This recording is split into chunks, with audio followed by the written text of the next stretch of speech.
Good morning students, मैं सोनल करनाल।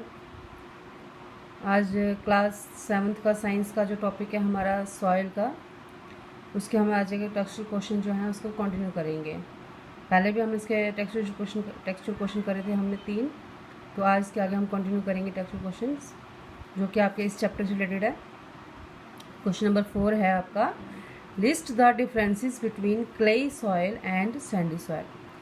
ये हमने पढ़ा था टाइप्स ऑफ सॉइल में कि clayey soil, Sandy soil and loamy soil पढ़े थे हमने। क्लेई सॉइल हमने पढ़ा था कि जो कि थोड़ी जिसके अंदर पानी को होल्ड करने की फैसिलिटी होती है, वो पानी को होल्ड करके रख सकती है। अगर हम थोड़ा सा पानी मिट्टी के अंदर डालते तो पानी मिट्टी जो होती है वो गाढ़ी हो जाती है, चिपक जाती है, तो वो पानी को होल्ड कर सकती है। लेकिन सैंड जो होती है वो थोड़ी खुली खुली सी होती है और उसमें पानी रुकता नहीं है। जैसे हम सैंड के ऊपर पानी डालेंगे पानी जो है वो नीचे गिर जाता है। तो हमने ये डिफरेंस बताना है कि क्लेई सॉइल में और सैंडी सॉइल में क्या डिफरेंस है। फर्स्ट है कि पार्टिकल्स आर फाइनर। ठीक है, फाइनर मीन छोटे छोटे पार्टिकल्स होते हैं इसमें। जो क्लेई सॉइल में जो पार्टिकल्स होते हैं वो छोटे छोटे होते हैं, जबकि सैंडी में बड़े बड़े। सैंडी मीन्स रतीली, रतीली से रेत कहेंगे हम, वो बड़े होते हैं इसमें। पार्टिकल्स आर टाइटली पैक्ड, जिसमें पार्टिकल्स होते हैं छोटे छोटे, वो क्या करते हैं, टाइटली पैक्ड होते हैं, एक आपस में जुड़े हुए होते हैं। पार्टिकल्स आर लूजली पैक्ड, इसमें ये फ्री होते हैं, पार्टिकल्स दूर दूर होते हैं। Holds a good amount of water, ये पढ़ रहे हैं हम क्लेई सॉइल के बारे में। जो क्लेई सॉइल है वो पानी को ज़्यादा क्वांटिटी में होल्ड पकड़ के रख सकती है, पानी उसमें जज्ब हो जाता है। It is water holding capacity is low, इसमें पानी होल्ड नहीं, पानी जो है इसमें जज्ब नहीं होता है, पानी रुकता नहीं है इसमें। रेत में पानी हम डालेंगे तो वो फिसल जाता है, वो गिर जाता है। It is heavy in weight, जब ये क्लेई सॉइल होती है जब ये गीली हो जाती है तो ये हैवी हो जाती है, भारी हो जाती है। लेकिन जो सैंडी सॉइल है ये लाइट हो जाती है, हल्की हो जाती है, ये हल्की होती है उठाने में। क्लेई सॉइल भारी होती है और जो सैंडी सॉइल है वो हल्की होती है। Rich in humus and organic nutrient, humus होता है खाद, ठीक है, जो कि हमारी लैंड को, एक क्रॉप को, फसल को ज़रूरत होती है, उसे हम कहते हैं ह्यूमस, खाद जिसे कहेंगे हम। Rich in humus and organic nutrients, इसमें खाद ज़्यादा होती है और न्यूट्रिएंट्स ज़्यादा होते हैं, तभी जो है हमारे प्लांट्स होते हैं वो ज़्यादा बढ़ते हैं। किसमें? क्लेई सॉइल में। हम जब भी मिट्टी लगाते हैं, हम कोई भी फसल लगाते हैं तो पहले मिट्टी देखते हैं कि मिट्टी कैसी है। अगर क्लेई सॉइल होगी तो उसमें हमारी फसल अच्छी रहती है, क्योंकि उसमें ह्यूमस होता है और न्यूट्रिएंट्स होते हैं। Not rich in humus and organic nutrients, जबकि सैंडी सॉइल में ना तो ह्यूमस होता है, ह्यूमस मीन्स खाद होती है जो कि हमारी फील्ड के लिए अच्छा होता है, और ना ही उसमें न्यूट्रिएंट्स होते हैं। Very little air is trapped between the particles, जिसमें जो पार्टिकल्स होते हैं उसमें हवा बड़ी मुश्किल से जाती है। क्यों? क्योंकि एक तो ये हैवी होती है, एक तो ये गाढ़ी होती है, आपस में चिपकी हुई होती है मिट्टी, इसमें पार्टिकल्स में स्पेस नहीं होता है, तो इसे हवा क्रॉस नहीं कर पाती है इसमें। लेकिन जब क्या है, मोर air is trapped between the particles, इसमें जब हवा ज़्यादा जाती है इस मिट्टी में। क्यों? क्योंकि ये सैंडी होती है, ये थोड़ी लूज़ होती है, हमने ऊपर पढ़ा ना कि ये टाइटली पैक्ड होती है, इसलिए इसमें हवा क्रॉस नहीं करती है। ये लूज़ली होती है, लूज़ होती है, इसलिए इसमें हवा, जो पार्टिकल्स हैं उसमें हवा चली जाती है उनके बीच में।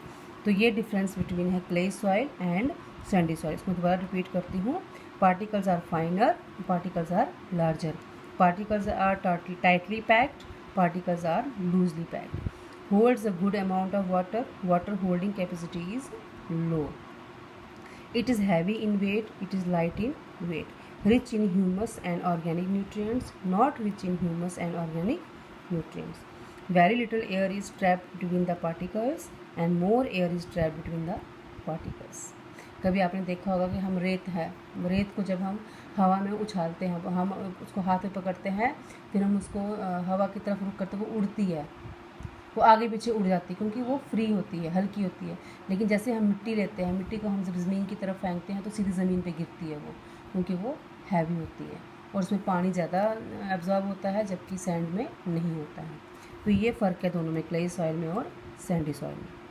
नाउ नेक्स्ट क्वेश्चन है, explain how soil pollution and soil erosion can be prevented. Soil pollution हमने पढ़ा था कि मिट्टी कैसे पोल्यूट होती है, मिट्टी कैसे गंदी होती है। एक तो उसमें पॉलीथीन बैग चले जाते हैं, हम जो फर्टिलाइज़र से होता है, हम जो पेस्टिसाइड यूज़ करते हैं, दवाइयाँ यूज़ करते हैं, उससे हमारी क्या होती है, सॉइल पोल्यूशन हो जाता है, मिट्टी हमारी ख़राब हो जाती है। और सॉइल इरोजन होता है मिट्टी का बह जाना, जब तेज़ बारिश होती है, तेज़ हवा चलती है, जो सॉइल इरोजन होता है, बड़े बड़े पहाड़ भी होते हैं वो खिसक के नीचे आ जाते हैं, मिट्टी खिसक जाती है, उसे हम कहेंगे सॉइल इरोजन। सॉइल पोल्यूशन होता है मिट्टी का गंदा हो जाना, और सॉइल इरोजन होता है मिट्टी का बह जाना। तो ये हम इसको कैसे बचा सकते हैं? फर्स्ट है soil pollution can be controlled by the following measures. पहले कि सॉइल पोल्यूशन को, मिट्टी को गंदी होने से कैसे बचा सकते हैं हम? By reducing the use of plastics. Plastic का कम यूज़ करना है।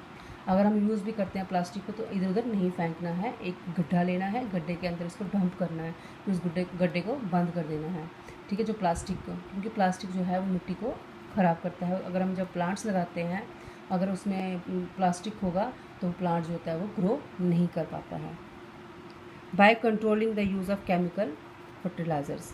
जब हम प्लांट्स लगाते हैं उन पौधों को कीड़ों से बचाने के लिए हम फर्टिलाइज़र डालते हैं, खाद डालते हैं, दवाइयाँ डालते हैं। उससे भी क्या होता है, उससे भी मिट्टी जो होती है वो सॉइल ख़राब हो जाती है, पोल्यूशन हो जाता है उसमें। तो उसका भी हमें कम यूज़ करना है, फर्टिलाइज़र्स का और मेडिसिन वगैरह का। नाउ ये तो थी कि सॉइल पोल्यूशन को कैसे हम कंट्रोल करेंगे। अब है सॉइल इरोजन, जो मिट्टी ढह जाती है, मिट्टी बह जाती है। सबसे बड़ा रीज़न क्या होता है मिट्टी का सॉइल इरोजन का? डिफॉरेस्टेशन, जंगल की कटाई। पेड़ की जो रूट्स होती हैं वो क्या करती है, मिट्टी को पकड़ के रखती है, मिट्टी को होल्ड करती हैं। जब पेड़ ही कट जाएंगे तो उनकी जो जड़ें हैं उससे मिट्टी लूज़ हो जाएगी, तो ज़रा से भी बारिश वगैरह आएगी तो मिट्टी जो होती है वो बहना शुरू हो जाती है। तो इसको बचाने के लिए हमें planting more and more trees will result in reduction of soil erosion. अगर हम ज़्यादा से ज़्यादा पेड़ लगाएंगे इससे क्या हो जाएगा, सॉइल इरोजन कम हो जाएगा, जड़ जो होगी वो मिट्टी को होल्ड करके रखेगी। By stopping deforestation and avoiding overgrazing of animals. पेड़ों की कटाई कम करनी है, और जानवर जो कि घास चाहते हैं ना, हम जानवरों को छोड़ देते हैं हरी घास खाने के लिए, तो वो भी जब खाते हैं घास, पेड़ वगैरह की को नुकसान पहुंचाते हैं, तो उससे भी क्या होता है, मिट्टी जो होती है वो लूज़ होती है। तो ये भी कंट्रोल में करना है हमें। तो ये थे हमारे 2 question guys. List the difference between clay soil and sandy soil and explain how soil pollution and soil erosion could be prevented. तो बच्चों प्लीज़ आप ये क्वेश्चन जो हैं 2 ध्यान से पढ़ना, और आपकी साइंस की कॉपी जो है उसको नोट करना। Thank you.